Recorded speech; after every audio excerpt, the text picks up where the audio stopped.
عنایات زیادہ ہیں اور امتحان کبھی کبھی. تو جب عنایات اتنی زیادہ ہیں تو کبھی کبھی کوئی امتحان آ جائے تو ہم پھر بھی اپنے رب سے راضی رہیں, اپنے آپ کو سمجھائیں کہ پریشان ہونے کی کیا ضرورت ہے.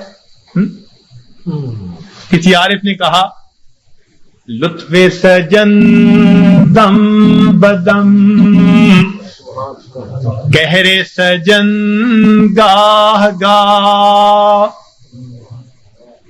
لطف سجن دم بدم کہر سجن گاہ گاہ, ای بھی سجن واہ واہ اون بھی سجن واہ واہ. میرے مالک ہم اس پہ بھی راضی ہیں, میرے مولا ہم اس پہ بھی راضی ہیں. یہ ہے بندگی, یہ ہے بندگی. اور ہم پریشان ہو کر اگر کوئی بدعقیدہ بندہ تعویذ دینے والا ہے ادھر بھی بھیجتے ہیں عورتوں کو, عاملوں کے پاس, نجومیوں کے پاس, جادو کرنے والوں کے پاس, کالے علم والوں کے پاس ایمان گواہ بیٹھتے ہیں. اور بڑے بڑے نمازی اور سالک اور ذکر مراقبہ کرنے والے پریشان ہو کر ہرگز نہیں. پریشانیوں کے اندر کبھی ایسے لوگوں کی طرف نہیں جانا, پریشانی کے وقت میں اپنے پروردگار کے گھر کی طرف آنا ہے. مسجد کی طرف آئیں اور اللہ سے اپنے دل کی بات کہیں, اللہ کے سامنے اپنے دل کا دکھ بیان کریں. جب دل کا دکھ اللہ کے سامنے بیان کریں گے تو پروردگار پھر ہماری اس مناجات کو قبول فرما لیں گے. تو ہمیں کسی نے پریشان نہیں کیا, ہمیں ہمارے گناہوں نے پریشان کر رکھا ہے. ہم دوسروں سے حسد کرتے پھرتے ہیں, فلاں نے کر دیا ہوگا, فلاں نے کر دیا ہوگا, فلاں نے کچھ کر دیا ہوگا, اس نے باندھ دیا ہوگا, اس نے باندھ دیا ہوگا. پتہ نہیں کتنے چھوٹے سے خدا بنائے ہوئے ہیں ہم نے, کسی نے کچھ نہیں باندھا. باندھنے والی کھولنے والی وہ ایک ہی ذات ہے. واللہ یقبض و یبسط و الیہ ترجع. تو ہم اس ذات کی طرف رجوع کریں اور ہماری پریشانیاں اللہ تعالیٰ پھر اس طرح ختم کر دیں گے. تو مصیبتیں آتی ہیں, مگر مصیبتیں پریشانیاں اکثر اوقات گناہوں کے سبب سے آتی ہیں. اس وجہ سے انسان مایوس بن جاتا ہے, اعمال چھوٹ جاتے ہیں, انسان ذکر و سلوک میں پیچھے رہ جاتا ہے. اللہ والوں پر جو پریشانی آتی ہیں وہ درجات کو بڑھانے کے لیے آتی ہیں. اب یہ ایک بنیادی بات سمجھنے کے بعد یہ بات ذہن میں رکھیے کہ جب کسی بندے کو جگایا جائے اور وہ پھر بھی نہ جاگے تو پھر غصہ آتا ہے. گھر میں بھی ماں بچے کو جگائے, باپ بیٹے کو جگائے اور وہ نہ جاگے تو غصہ آتا ہے. جب اللہ تعالیٰ بندوں پر پریشانیاں بھیجتے ہیں اور وہ پھر نہیں جاگتے, یہ اللہ تعالیٰ کے غصے کا سبب بنتا ہے. اور پھر اللہ تعالیٰ اس کو دنیا کے اندر عبرت بناتے ہیں.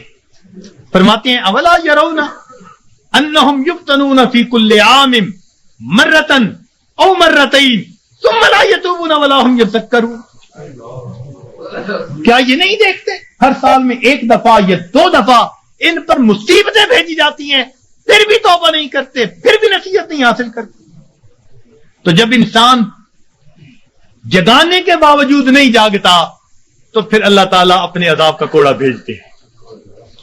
جب انسان گناہوں میں گھر جاتا ہے پھر اللہ تعالیٰ اس پر ہاتھ ڈالتے ہیں, پھر اس کو جہنم کی آگ میں بھیجتے ہیں. اس لیے فرمایا بلا من کسب سیئۃ, کیوں نہیں جس نے گناہ کیا, وَأَحَاطَتْ بِهِ خَطِیئَتُهُ, اور اس کی گناہوں نے اس کا احاطہ کر لیا, فَأُولَٰئِکَ أَصْحَابُ النَّارِ هُمْ فِیہَا خَالِدُونَ. یہ ہیں آگ میں بھیجے جانے والے, ڈالے جانے والے جو ہمیشہ ہمیشہ وہاں رہیں گے کہ گناہوں نے اس کا احاطہ کر لیا. تو کبھی کبھی گناہ بندے کو گھیر لیتے ہیں. جھوٹ کی زندگی, جھوٹ کی زندگی. اب غلط تعلق ہے, کہیں بندے بندے کے سامنے جھوٹ بول رہا ہے, پردے ڈالتا پھر رہا ہے, اس کے سامنے جھوٹ, اس کے سامنے جھوٹ, اس کے سامنے جھوٹ. حدیث پاک کا مفہوم کہ بندہ جھوٹ بولتے بولتے اتنا جھوٹ بولتا ہے اللہ تعالیٰ فرشتوں کے ذریعے نام اعمال میں کذاب لکھوا دیتے ہیں, جھوٹوں کے دفتر میں نام لکھا جاتا. چھپاتے پھرتے ہیں بندوں سے, پروردگار سے تھوڑا چھپا سکیں گے ان باتوں کو. تو کبھی کبھی انسان اپنی بری عادات کو نہیں چھوڑتا اور گناہوں کے اندر گھر جاتا ہے ان کو چھپانے کی خاطر, اور یہی چیز اس کے لیے مصیبت بن جاتی ہے. پھر ذکر میں ترقی کیسی, سلوک میں آگے بڑھنا کیسا. اب کبھی کبھی اوراد وظائف کر رہے ہیں, ساتھ کبیرہ کبھی مرتکب ہو رہے ہیں. یہ تو ایسا ہی ہوا جیسے گولیاں بھی کھا رہے ہیں اور ساتھ ساتھ زکام کے ہوتے ہوئے برف والا پانی بھی پیتے پھر رہے ہیں, تو زکام کیسے دور ہوگا. اسی لیے ذکر و سلوک میں آنے کے لیے پہلا قدم یہ ہے کہ انسان اپنے گناہوں سے سچی توبہ کر لے. یہ پہلا قدم ہے, یہ پہلا قدم ہم اٹھا لیں. پھر دیکھیے یہ تھوڑی دیر کا مراقبہ ہمارے لیے معلوم نہیں کتنی برکتوں کا باعث بن جائے گا. ہم جو کہتے ہیں نا ہوتا کچھ نہیں, ہمارے مشائخ بڑی اللہ, ان حضرات نے اپنے مشائخ جن کی خدمت میں ہم نے اپنا وقت گزارا, ہم نے ان کی توجہات کو دیکھا. میرے دوستوں, میرے مہربانوں, ہمیں تو جو ملا اپنے مشائخ کی توجہ سے ملا. اپنا عمل کچھ نہیں, اپنی محنت کچھ نہیں. 100% اگر کہیں کہ ان کی توجہات سے ملا تو ہم مسجد میں بیٹھ کر بھی سچ بولنے والے ہوں گے.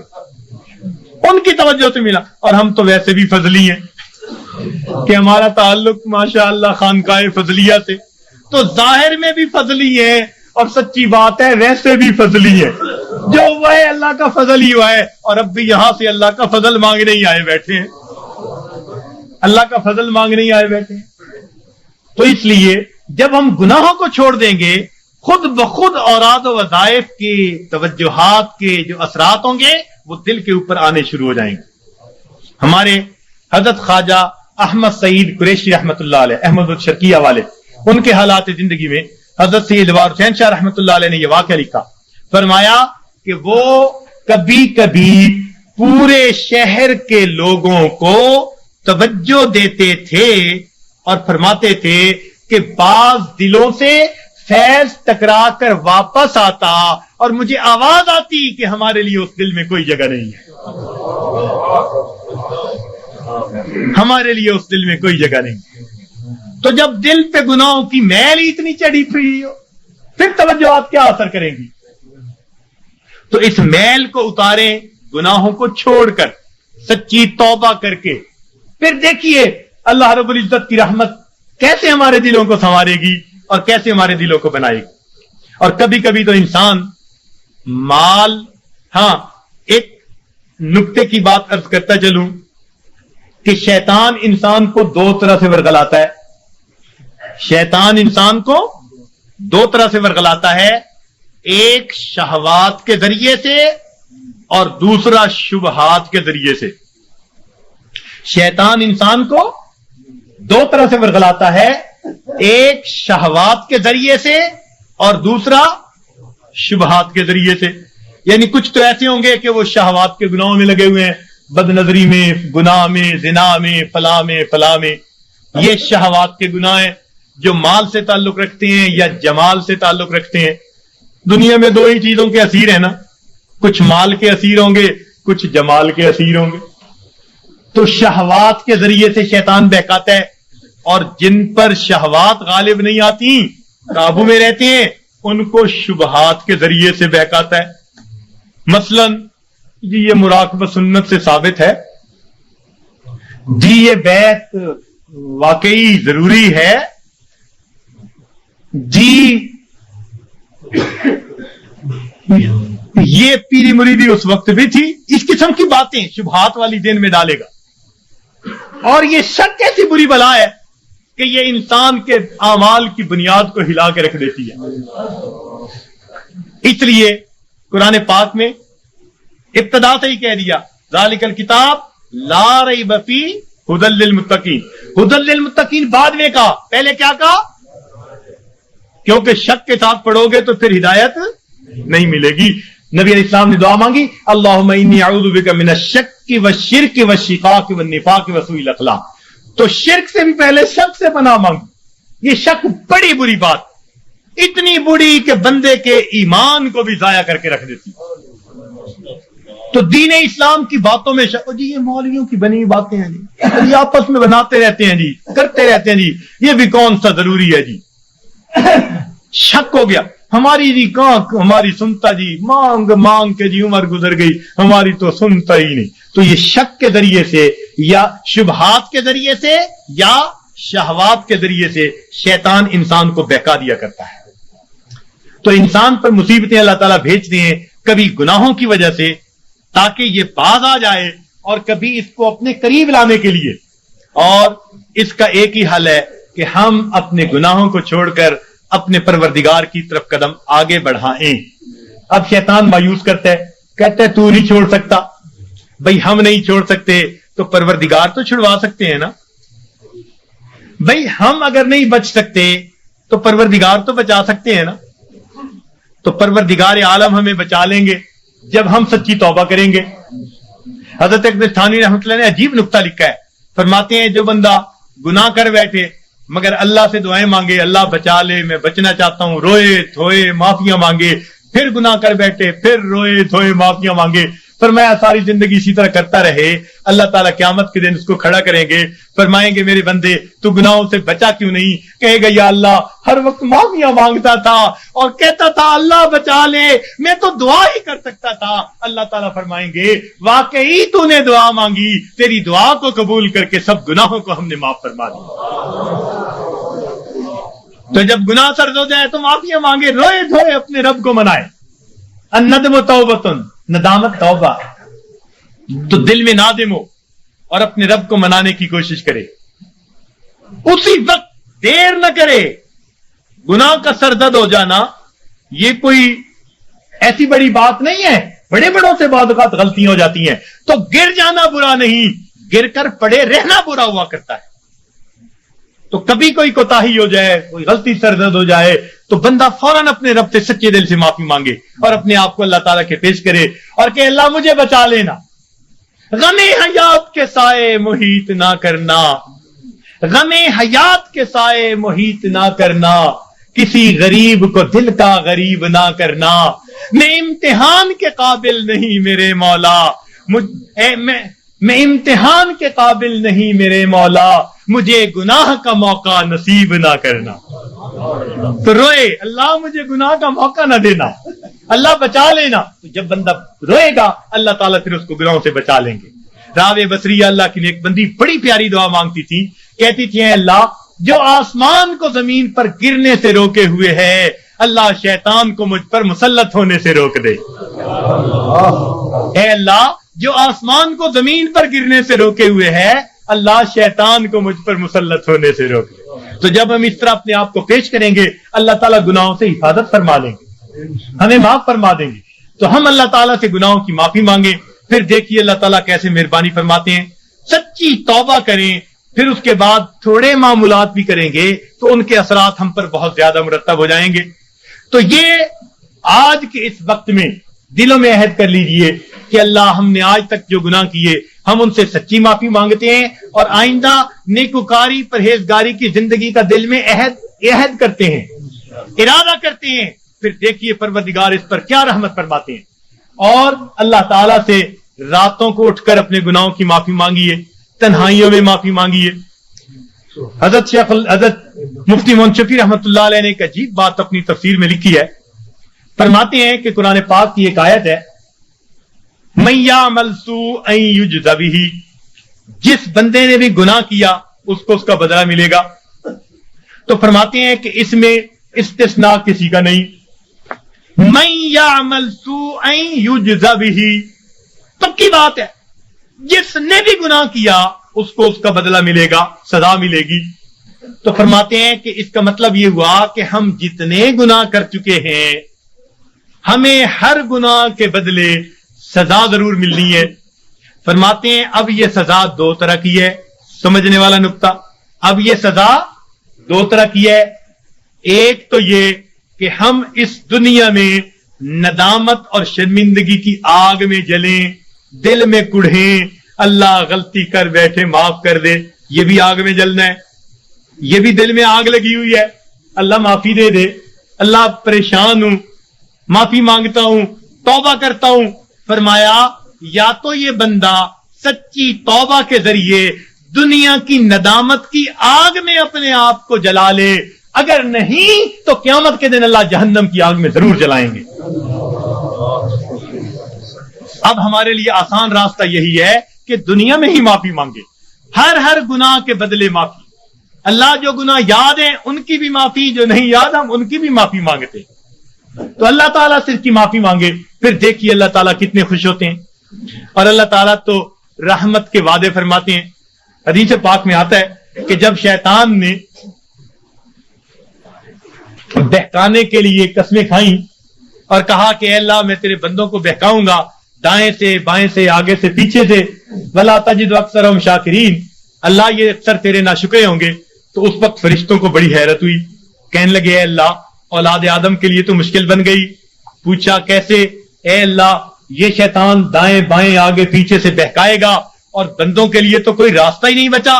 اللہ تعالیٰ نے فرمایا کہ میرے فرشتوں یہ دو سمتوں کو بھول گیا، ایک نیچے کی سمت، ایک اوپر کی سمت۔ میرا گناہگار بندہ جب اپنے گناہوں پہ پریشان ہو کر میرے در پہ آئے گا اور میرے در پر آ کر ہاتھ پھیلا دے گا، چونکہ ہاتھ اوپر کی سمت کو اٹھیں گے، ابھی اس کے ہاتھ نیچے نہیں جائیں گے، میں اس کے گناہوں کو معاف فرما دوں گا۔ اور جب میرا بندہ اپنے گناہوں سے پریشان ہو کر اپنے سر کو سجدے میں ڈال دے گا، کیونکہ نیچے کی سمت سے شیطان اثر انداز نہیں ہو سکتا، میرا بندہ ابھی سر نہیں اٹھائے گا، میں اپنے بندے کے گناہوں کو معاف فرما دوں گا۔ تو شیطان نے ایک قسم کھائی تھی، فَبِعِزَّتِكَ، اللہ تیری عزت کی قسم میں تیرے بندوں کو بہکاؤں گا۔ اللہ تعالیٰ نے اس کے جواب میں فرمایا شیطان مردود تو قسمیں کھاتا ہے میرے بندوں کو بہکانے کے لیے، ورغلانے کے لیے، ذرا میری بات بھی سن لے کہ میرے بندے بتقاضائے بشریت گناہ کرتے رہیں گے، اگر اپنی موت سے پہلے سچی معافی مانگیں گے، فَبِعِزَّتِي وَجَلَالِي، مجھے اپنی عزت کی قسم، مجھے اپنے جلال کی قسم، میں ان کی توبہ کو قبول کر لوں گا۔ تو شیطان نے بہکانے کے لیے ایک قسم کھائی تھی، رحمان نے معافی دینے کے لیے دو قسمیں کھائی ہوئی ہیں۔ سبحان اللہ۔ اس لیے اللہ تعالیٰ کی ہر صفت کا ایک نام ہے، لیکن رحمت کی صفت کے دو نام ہیں، رحمان اور رحیم۔ اور کوئی صفت ایسی نہیں جس کے دو نام ہو سوائے رحمت کی صفت۔ وہ تو اتنا کریم آقا ہے، وہ تو بخش کے خوش ہوتا ہے، وہ تو معاف کر کے خوش ہوا کرتا ہے۔ میں ایک مرتبہ بچیوں کو پردے میں درس دے رہا تھا، ایک جامعہ کی دور حدیث کی بچیاں تھیں، تو ان سے میں نے سوال پوچھا کہ بتاؤ دنیا میں سب سے آسان کام کیا ہے؟ ایک بچی نے جواب دیا کہ اپنی ماں کو منانا۔ میں نے پوچھا وہ کیسے؟ کہنے لگی کہ ہمارا یہ تجربہ ہے کہ ماں اگر اپنے بیٹے سے ناراض بھی ہونا تو بیٹی سے پوچھتی پھرتی ہے، اس نے روٹی کھا لی، اس کا بستر تو نے بنا دیا، اس کے کپڑے تو نے ٹھیک کر دیے، اب اوپر سے ناراض پھر رہی ہے، مگر ماں کی ممتا اس کو مجبور کر رہی ہے، لہذا بیٹی سے پوچھتی پھرتی ہے، بیٹی کے ذریعے اس کو کھانا پہنچا رہی ہے، دل سے ناراض نہیں، خفا تھی، بچے نے ستایا مگر دل سے خفا نہیں، اس لیے پوچھتی بھی پھر رہی ہے کہ بچے کو سب چیزیں مل گئی یا نہیں مل گئی۔ تو وہ کہنے لگی کہ جب ماں کی ممتا کا یہ حال ہے تو ماں کو منانا بہت آسان ہوتا ہے۔ میں نے کہا ہاں ماں کو منانا آسان صحیح، پھر بھی ماں کے پاس آنا پڑتا ہے۔ بچہ آ کر کہہ دے امی معاف کر دیں، ماں معاف کر دیتی ہے۔ بچہ آ کر ماں کا جسم دبائے، امی معاف کر دیں، معاف کر دیتی ہے۔ ہاتھ جوڑ دے، معاف کر دیتی ہے۔ اگر پھر بھی معاف نہ کرے، بچہ رو پڑے، ماں سے کبھی بیٹے کے آنسو نہیں دیکھے جاتے، کتنی ناراض کیوں نہ ہوگی جب دیکھے گی بچہ آنسو بہا رہا ہے، اپنے دوپٹے کے پلو کو لے کے آنسو پوچھے گی، کہے گی بیٹا رو نہیں، چل میں نے تجھے معاف کر دیا۔ تو ماں کو منانا دنیا میں اتنا آسان ہے۔ بچیاں کہنے لگیں، میں نے انہیں اس وقت بتایا کہ دیکھو ایک اور ذات ہے جس کو منانا ماں کے منانے سے بھی 70 گنا زیادہ آسان ہے، اور وہ پروردگار عالم کی ذات ہے۔ ماں کو تو پھر بھی زبان سے کہنا پڑے گا، پاؤں پکڑنے پڑیں گے، ہاتھ جوڑنے پڑیں گے، آنسو بہانے پڑیں گے۔ ایک وہ پروردگار ذات ہے جس کے سامنے بندہ تنہائی میں بیٹھا ہو، فقط دل کے اندر نادم ہو جائے، دل کے اندر شرمندہ ہو جائے اور دل میں پکارے